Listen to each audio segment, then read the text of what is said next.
20 à 22 ans pour Christophe Kider, 18 à 20 ans pour Eladjo Martop. Le réquisitoire est tombé ce matin dans l'affaire des évadés de la prison de Moulins. Des peines justes selon les parties civiles. Si Kider et Top avaient adopté une attitude différente pendant les débats, notamment envers les victimes, toutes les victimes, je pense que peut-être que ça aurait incité l'avocat général à adopter un langage différent. Les victimes sont les surveillants, le directeur de la prison ainsi que des passants pris en otage tout au long de cette évasion qui s'est finalement terminée 36 heures plus tard. La défense a insisté sur l'absence de violences commises à leur encontre et dénonce des peines disproportionnées. On réclame à son encontre des peines pires que celles qui sont prononcées pour des meurtres ou des assassinats. En réalité, je pense que c'est parce que Kider s'est pris un symbole. À l'image de l'évadé Redouane Faïd, toujours activement recherché et évoqué à plusieurs reprises lors de ce procès. Le verdict de la cour d'assises du Rhône est attendu en fin de semaine. Une jeune femme d'une vingtaine d'années, grièvement blessée ce matin à Lyon. Elle a été renversée par un tramway sur la ligne T2 avenue Berthelot. Les pompiers l'ont transportée à l'hôpital Lyon-Sud. Nous, on montre notre mécontentement. Pourquoi? Parce que du travail, il y en a. Et voilà, on voudrait chacun conserver notre emploi. Le laboratoire de biologie médicale Biomnis pourrait supprimer 200 emplois implantés à Lyon, Gerland et à Ivry-sur-Seine. Biomnis est contrôlé par un fonds d'investissement britannique. Il pourrait donc annoncer d'ici quelques semaines un plan de sauvegarde. Donc là, leur idée, c'est de regrouper les analyses de routine sur un seul site. Qui est Paris. Ouais. Notre crainte, c'est que le PSE, ça soit une première étape vers une fermeture du site de Lyon. On veut garder notre emploi, les carnets de commandes sont pleins, et donc il n'y a pas lieu de supprimer 200 postes sur Lyon. De son côté, la direction réaffirme par communiqué, je cite, sa volonté de maintenir le dialogue social dans un contexte de profonde mutation de la biologie médicale.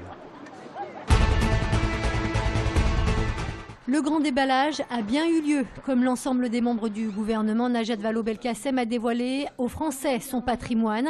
Un patrimoine composé en grande partie d'un compte courant, de biens mobiliers, mais aussi de plusieurs comptes épargne. La ministre déléguée aux femmes et porte-parole du gouvernement dit ne pas posséder de biens immobiliers, mais elle a en revanche déclaré être propriétaire d'un scooter. Au total, son patrimoine s'élève à un peu plus de 106 000 €. C'est bien loin des 6 millions d'euros déclarés par le ministre des Affaires étrangères, Laurent Fabius.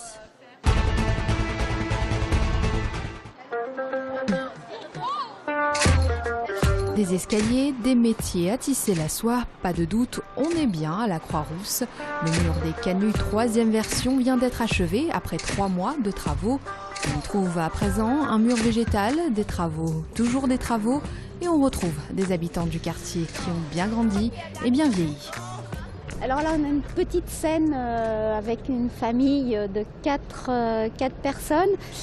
C'était des personnages qui étaient déjà peints depuis le début, depuis même la première version du mur des Canuts, qu'on a repeint, qui ont vieilli.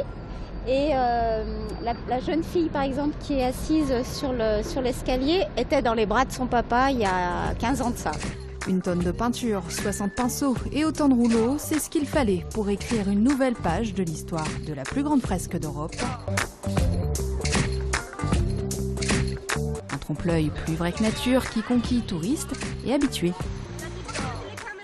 Je pense que c'est super, le trompe-l'œil est vraiment magnifique et j'avais jamais vu une ville avec ce type d'œuvre d'art. C'est super joli, j'aime bien.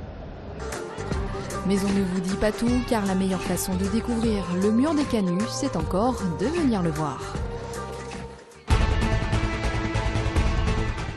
Dernière mise au point tactique pour les Lions du LHC avant le premier acte de la grande finale. Demain soir, les Lyonnais jouent leur accession dans l'élite du hockey français face aux Albatros de Brest. Premier de la phase régulière devant Lyon à la différence de but et déjà finaliste malheureux en 2010 et 2011. On connaît la donne, il faut gagner 2 matchs. Donc à partir de là, on verra le résultat de demain. Ça donnera peut-être une petite direction à prendre. Mais je pense que rien ne sera joué. Je sais qu'ils n'ont pas perdu cette saison chez eux, mais il faut toujours une première fois. Donc on va pas se gêner.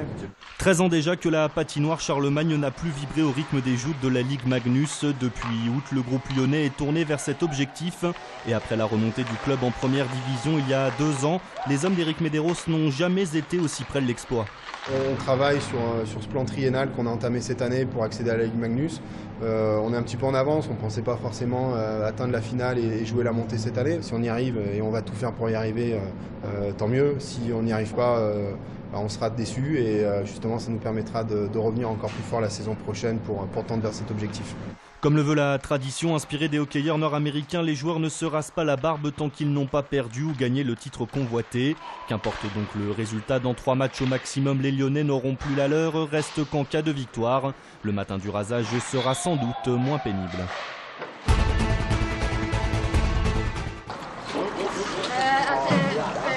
Une image de baignade insolite pour finir ce JT. Avec cette chaleur, certains ont des envies de piscine. Chez Pinder, on a profité de cet après-midi de relâche pour piquer une tête avec les otaries.